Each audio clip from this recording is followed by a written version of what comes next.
We're the only species on Earth that intentionally puts poison on our food so that other things won't eat that food, but then we eat that food. And I always think to myself, what sense does that make? We're trying to poison animals so they don't eat our food, but then we eat that poisoned food. And so if we can remove chemicals and pesticides from our food source, that's the way we win the game. Most food travels by truck on the average 3 to 5 days before it gets to your grocery store. And by the time it gets to your grocery store, it's lost about 40% of the essential vitamins that it came off the field with. Our world population is only growing. We're expected to hit somewhere around 9 billion people in the next 15 to 20 years. And our available farmland is shrinking every single year as it's being urbanized. And so what are we going to do? How are we going to feed these people?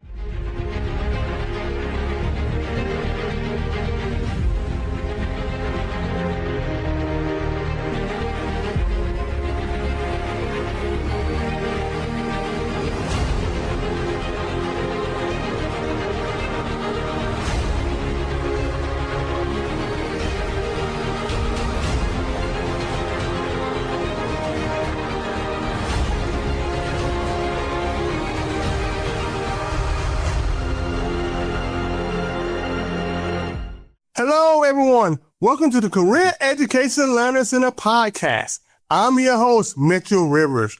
I am thrilled and elated to have on our show today, Jason Jury. Jason is the Education Director of Crop King. In addition, he also has over 15 years experience in the classroom as well as consulting work in the scientific community. How are you doing today, Jason? Mitchell, I'm doing fantastic. Thank you so much for having me on the show. I can't wait to get started, and I'm so happy to be here with you today. All right, I tell you what, Jason, thank you so much for really accepting my invitation, and we're going to learn a lot about ecosystems and hydroponics and everything else that you told me before we started. Let's do it. Let's dive right in, Mitchell. I got some good stuff for you today. Well, Jason, tell us a little bit about yourself and your journey to becoming director of the Crop King. Because I know you started off in the classroom first. Yes, sir. Yeah. I took a very winding road to where I'm at today, honestly. So I started off at the Ohio State University. I got my degree in wildlife biology. I knew I loved nature. I knew I wanted to spend time in nature and with natural things. Unfortunately, as maybe some of your audience knows, that's not a profession or a field that there's a lot of jobs. So I had to find some way to take that and marry it with something where there were jobs. And certainly education is one of those fields where we're always looking for people that are good and can work with students, educate them on topics that they may or may not be interested in. So I went back to school and I got a master's degree in secondary science education. And I got hired on as a high school biology teacher with, actually it was my home school district. It's where I graduated from. It's super cool. I went back and I started working with some of the teachers that I had, and I couldn't stop calling them Mr. and Mrs. and like, Jason, you got to call me John. You got to call me Sally. You can't call me Mr. Smith anymore. You got to call me by my first name. So it was a little awkward that first couple of years, but then I found my footing. And I ended up teaching for about 17 years. I got a second master's degree in environmental science. I really love the subject. I started an environmental science program at my high school, an AP environmental science program. Absolutely fell in love with it. Love the work. But as your friends and viewers that teach know, it's a difficult job. There's a cost that comes with that time and energy that you put into your students. And, post-COVID, I kind of saw my career waning a little bit. I needed a new challenge. I wanted to do something else. So I started to consult actually with Crop King, with the company I'm with now. Oh. And so what we do here at Crop King is we do hydroponics, which is growing food without soil. So it's essentially growing fresh produce in just water. And so I started to bring units into my classroom, and the kids absolutely love it. They went crazy over it. And so Crop King saw that, and they said, hey, would you want to do work with us to help us get this into more classrooms and grow this program so that it becomes, a nationwide phenomenon where people are growing fresh produce all the time in their classrooms, and the kids are taking ownership while still hitting content standards. And I couldn't say yes fast enough. So I consulted with them for about 8 months. And then we had a conversation, myself and the owner. And I said, hey, you know what? We've been dating here for about 8 months. It seems like it's the right time to get married. And so he made me an offer I couldn't say no to and brought me on as the education director. So next month will be my second year here at Crop King. And I've just been loving life. It's been great. I've met a lot of great people. I've helped a lot of schools get into growing fresh produce. And I'm so happy with where I am in life. And I'm so excited to share with your audience and let them know that, you know, there are pathways towards bigger things in this world. And it starts with a good education and, you know, finding yourself. Well, you know, that is a fantastic story there, man, because, you know, how you're able to bridge that gap and bring it to another side, right? The classroom in one area is just the basic classroom, but doing with Crop King, and then invite kids in to know the new technology and the new things that we have in order to grow it and can grow food. I said, what? Well, so are you kidding me? You know? And I'm pretty sure the women in our audience here would say, man, in 8 months, you got married to the company? Tell that company, tell me what their secret is. Right? A lot of them being getting 15, 20 years. That's right. And 8 months, hey, you better talk to the owner there, ladies. I tell you what, you know, to bring that person on board, you know, and that is fantastic. Thank you. When you talk about hydroponics and doing that, was that way to do things differently than the norm that we normally do? Yeah. And is it more efficient than the normal or average way we do it? Yeah, Mitchell, that's a fantastic question because you hit a lot of the things that we kind of put forward when we talk to schools about growing hydroponically is A, you don't need soil. So if you're in an urban area where open ground is just not available, it's, you know, it's asphalt, it's concrete, it's parking lots, it's buildings. You can do this indoors. You know, you don't need to do this outside in a field. So you maximize your space. You know, hydroponics can be up to 98% more space efficient than traditional agriculture. So this can be done in downtown New York City and grow just as much produce as a 1 acre farm that's 100 miles to the north.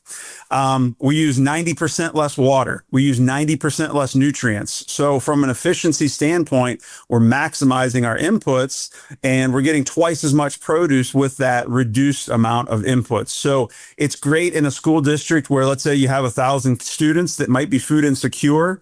You can grow enough produce in, let's say, one single classroom or a gymnasium to feed the entire school.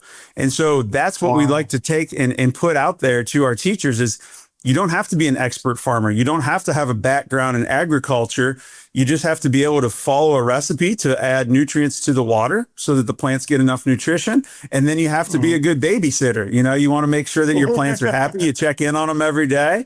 And if they're smiling and you know, happy, they're green and producing lettuce or tomatoes or whatever it is you're growing, you're doing exactly what you're supposed to do. It doesn't require a huge lift on the part of the teachers. Wow, that is amazing, man. Especially when you talk about water. And when you were talking about water, what went through my head was our western part of the country, right? We talking about Nevada, we talking about Arizona, you know, Texas, New Mexico, California, and where it's real hot and dry, and water is a commodity there. You know, it's very valuable. I mean, there have been state legislators that have fought over water in those states there and taken it to Congress and the Supreme Court over water. And so for that thing, only 90% less water is incredible. You know, have y'all thought about going out to the West also with that type of technology that they can use that? Yeah, 100%, Mitchell. Yeah, we have a lot of growing partners that are out in the Arizona, New Mexico, Colorado areas. You know, the beautiful thing about hydroponics is we recirculate the water. So that's what makes it so efficient is you can use the same water over and over again. So we're only doing a water change maybe every 7 to 10 days, where if you're field cropping, you're irrigating multiple times a day, and that water is either lost to evaporation, it infiltrates down into the ground, or ideally, hopefully, that water is uptaken by your plant roots. But that's only a small fraction of the water you're actually spreading out on the field. With recirculating hydroponics, every drop of that water hypothetically can be taken up by those plants. So it just gets a chance again and again to go through that system. And ideally, those plants are then taking up that water, if not on the first time, maybe the 10th time or the 100th time that drop of water circulates through the system. Wow. And what was going through my mind where he was saying that is also, you talking about as far as, you know, fruits and vegetables, there's a lot of urban areas that lack grocery stores in that area, right? Lots of fruit and vegetables. and what I call the quality foods that they need because those are expensive. It's easy to get a hamburger, hot dog, or some fast food, but as far as getting quality salads and sandwiches and stuff that's healthy for you, it costs a whole lot more. And I'm thinking this would be a lot less expensive than the traditional going to a store if you're able to put that into a neighborhood. Yeah, you bet. We love the idea of hyper local produce. Let me throw you some statistics, Mitchell. Most food travels by truck on the average 3 to 5 days before it gets to your grocery store. And by the time it gets to your grocery store, it's lost about 40% of the essential vitamins that it came off the field with. So with hydroponics, if we can harvest same day, put it into our local grocery stores, it could hypothetically be eaten before a 24-hour window closes. The nutrients are as high and as dense as they're going to get, and that produce is as fresh as it can possibly be. So when you go to a farmer's market and you're purchasing the lettuce, let's say it's even the same cost as what you're buying in the grocery store, you have to understand the value of that lettuce is much higher than what you're buying at the grocery store at the same price because none of those nutrients have been lost at that point. Now, are we using, and we talked about this earlier, at this time, ladies and gentlemen, as we taping this, we having that lettuce epidemic, I guess you can call it, or I know there's a lot of words about that. Even my sons, I was talking about getting a salad, and I said, well, we might get a salad somewhere. Well, I don't want to eat no lettuce. I said, what's wrong with the lettuce now? Every so many years, there's something wrong with the lettuce, something wrong with this vegetable, that vegetable, with all kinds of chemicals that we put into our fruits and vegetables. When we're growing it, does you use a lot of chemicals when doing hydroponics or something? Yeah, no, Mitchell, we really use very few pesticides whatsoever. We use something called integrated pest management to manage our insects and things that may get into our greenhouse. So we first start by removing them manually. We'll take them off of the plant. And then we use beneficial insects to combat them. So if you want to think of it this way, Mitchell, we hire an army of insects to go fight the insects that we don't want on our plants. So instead of spraying it with chemicals that we know affect our bodies in negative ways, we use nature as a vehicle to defend our produce for us. So I always like to tell people we're the only species on Earth that intentionally puts poison on our food so that other things won't eat that food, but then we eat that food. And I always think to myself, what sense does that make? We're trying to poison animals so they don't eat our food, but then we eat that poisoned food. And so if we can remove chemicals and pesticides from our food source, that's the way we win the game. Yeah, I mean, that is definitely how we win the game. There is no doubt. And I remember on your profile that you said that you were driven to teach how of education, And so when you're teaching this to young people that come by your company, is that what you really want to do? Is show them about building programs, learning the ecosystem, learning hydroponics, and that's something that you really feel like you have a passion for?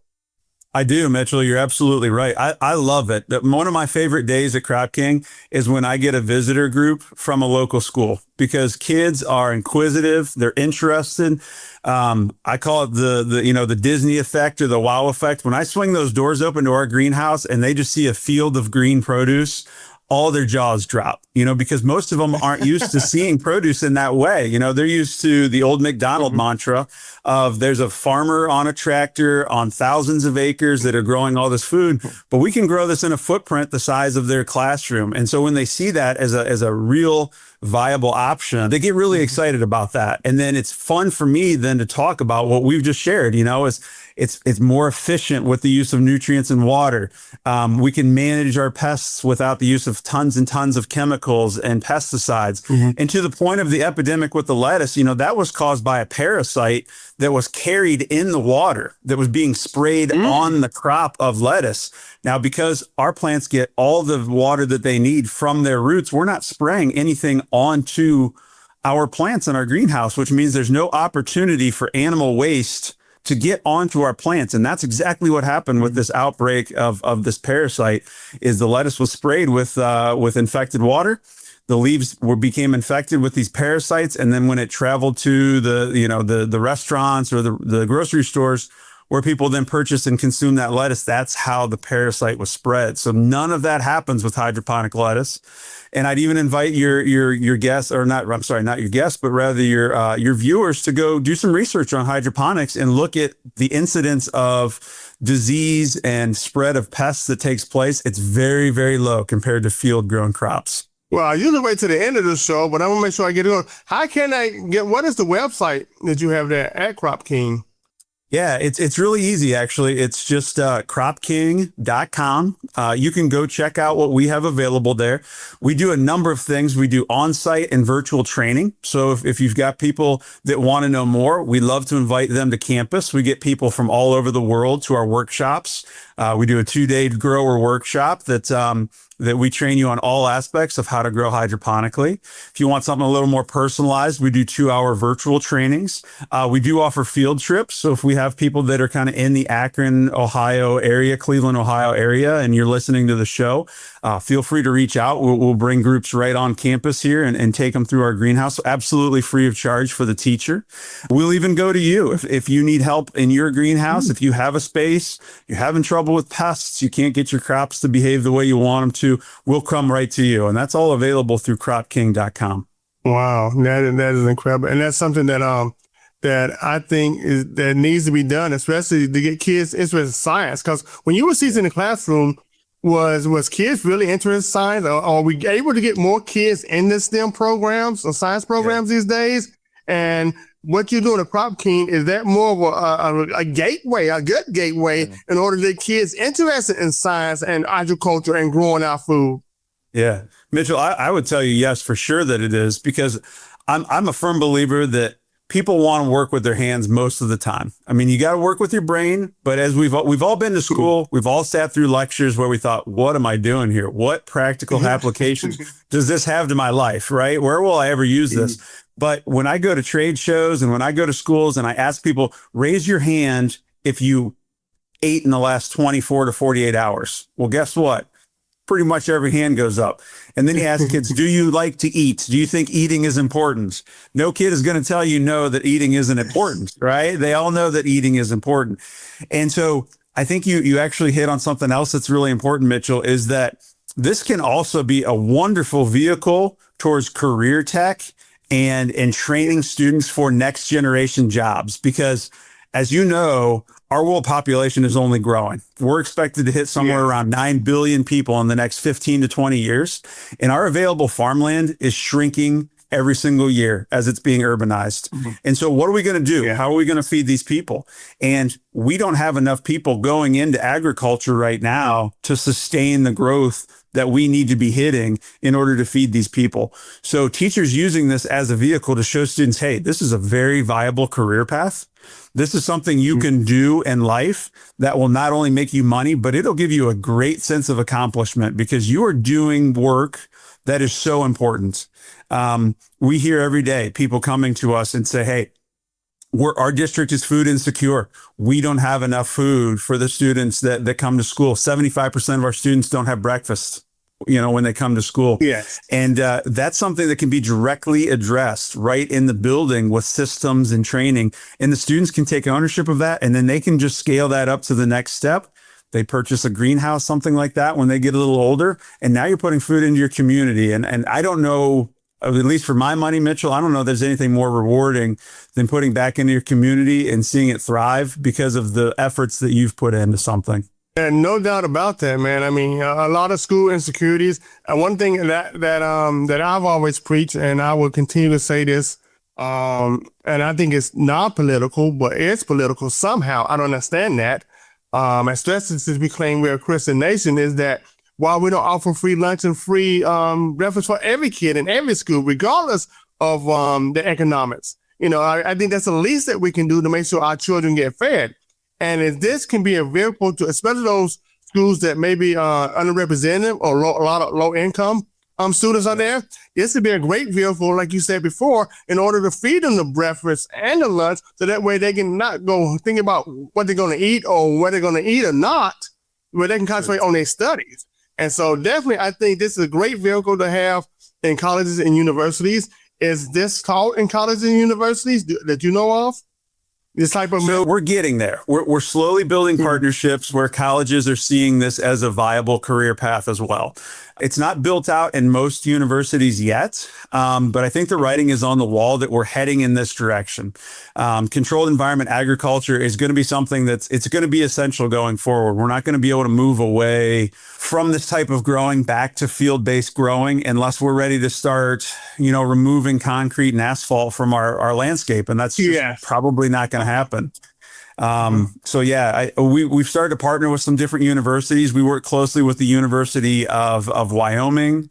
We work with New Mexico, Dayton. Findlay University of Findlay here in Dayton, Ohio. They've been doing a lot of work with this. So we're seeing it, but the ball rolls slowly with the bureaucracy of colleges and universities. So it takes many years and sometimes decades to get these programs going.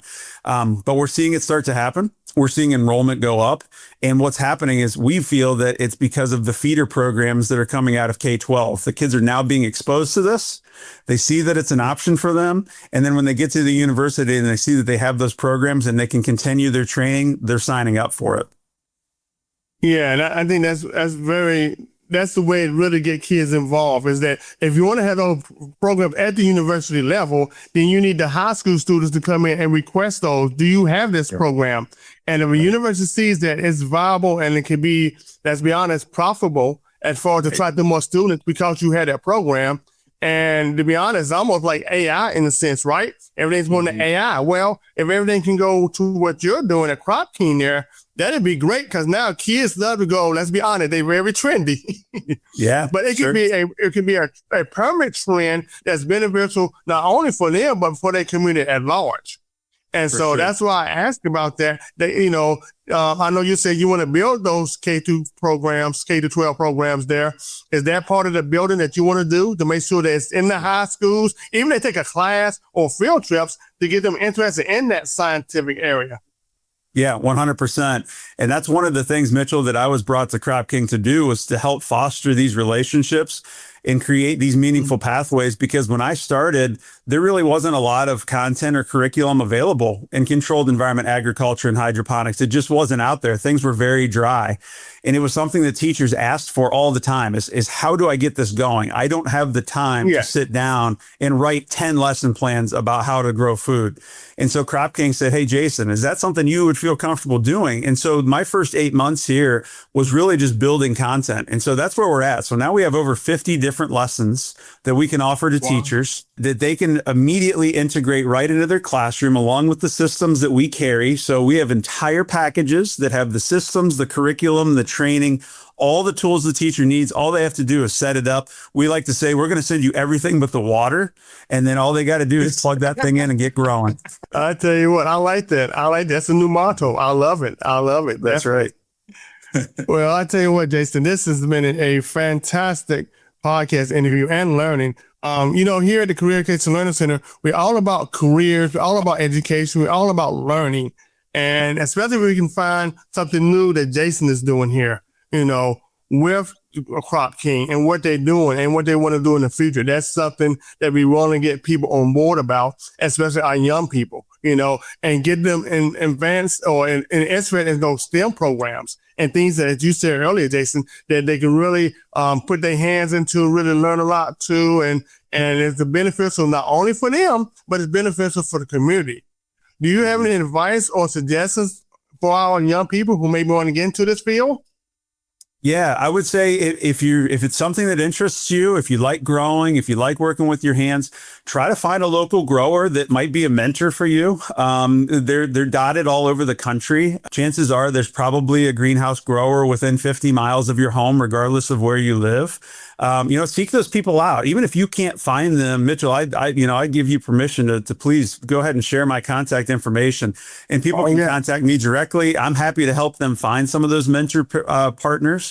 And then also understand that this isn't necessarily a career that's going to require additional training outside of the K-12 experience. You know, we get a lot of entrepreneurs that come in and they learn on the job, or they come to one of our grower workshops and we help train them. But this isn't something that you need a 4-year or even a 2-year degree to be able to do. So it's very accessible to students that maybe schooling isn't where their strong features are. Maybe that's not their strong suit, but they're very smart and they work well with their hands, and they have those street smarts, as we like to say, right? And they can troubleshoot and problem solve. This is a great career for people like that. And as I said earlier, it's something that's going to go into the future and be very, very important the more our population grows. So this is one of those very secure positions that, down the road, I don't see anything changing where we're going to need less food, right? We're going to need more food. And, students that like that idea, then, I would strongly encourage them, reach out. Let's have a conversation. I'd love to talk to any of your viewers, teachers, students, anyone, about what this takes to do and, point them in the right direction to get them partnered up with a mentor. Man, that sounds great. That sounds very good. And give us that contact information again, your website and email, so that way they can contact with you. Yeah, absolutely. So the website is CropKing, CropKing.com, where you can find all the trainings, all the supply kits, all the different, growing media and systems that we offer. And then if you want to have a conversation with me directly, you can reach me at my email. It's JUREY@CropKing.com. So first initial, last name @CropKing.com. Well, Jason, it has certainly been a pleasure for you coming on my show. I may have to invite you back. There's no doubt about it, because I really enjoyed the show, and we're learning something, and it's productive. And it's reflective for kids who may not want to go for that 2-year, 4 degree, to where they can come on in to learn your system and really make a career out of it, and even help make it even more efficient and more better, right? You never 100%. know. These 100%. Are smart young people these days. And so thank you so much again, Jason, for coming on our show, and continue to do the great work that you do. I appreciate you, Mitchell. It's been my pleasure, and I can't wait to meet up with you again. All righty. Well, I'd like to thank our viewers and listeners for joining me on another terrific episode on the Career Education Learning Center podcast, where we make your career dreams a reality. God bless.